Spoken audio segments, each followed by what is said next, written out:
I'm riding my bike around the world and I'm currently making my way across Africa. Today we are leaving the Gambia and heading back into Senegal, so come along for the ride today. It's been a while and I'm so excited to get back on the bike and continue sharing the adventure with you. We've spent the last 2-ish weeks in Banjul, which is the capital of the Gambia. We've been drinking beer, playing cards, and eating Chinese food, and just trying to get our heads on straight and get ready and excited to continue the journey. While we were resting in Banjul, we met 2 other cycle travelers from Germany. Their names are Yol and Melina, and we decided to link up our plans. That way we could cycle together for at least a couple days. And there's also a man named David who lives in Banjul and is a cyclist, so he came to join us for the first few kilometers of our ride out of the city. And so it's so nice getting to ride with other people. It makes the time so fun and go by so quickly. Like the first 30k of the day just flew by. I barely even noticed that we were pedaling, and we are so excited to be back by the coast. It's so much cooler for us. When we were cycling inland, it was getting to be like 42 degrees Celsius, and so this is like a lot better for us. We stopped and had a break and ate some canned hummus and some mango before continuing on.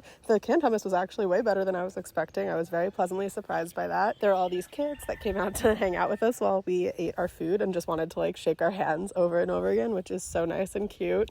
Then we continued on. We weren't too far from the border at this point. Borders are so tricky because I always want to get some cool footage for you guys because they're usually really interesting crossing land borders, but I never want to get accused of being a spy or get in trouble for recording, so I always just play it safe and get a few sneaky clips where I can. But it is always a really cool experience. You never really know what you're going to get when you rock up to a land border. In this instance, we got stamped out of the Gambia super quickly and easily, and then we had to ride about 2 kilometers once we were in Senegal before we got to the official checkpoint to get stamped into Senegal. Then we were in Senegal. That was also pretty easy. We're not really in any rush right now. We have to be in Conakry by July 1st. Alex is flying back to the States for yet another wedding, and I'm going to go spend the week in Paris while he's back in the States. It was actually cheaper for me to fly to Paris and get an Airbnb there than it would be for me to stay in a nice hotel in Conakry, so that's what we're doing. But so yeah, it means we have the luxury of taking it slow and cycling with our friends and just not pushing it too hard. So we just did about 70-ish kilometers today, and we found this really nice river camp on the Casamance River.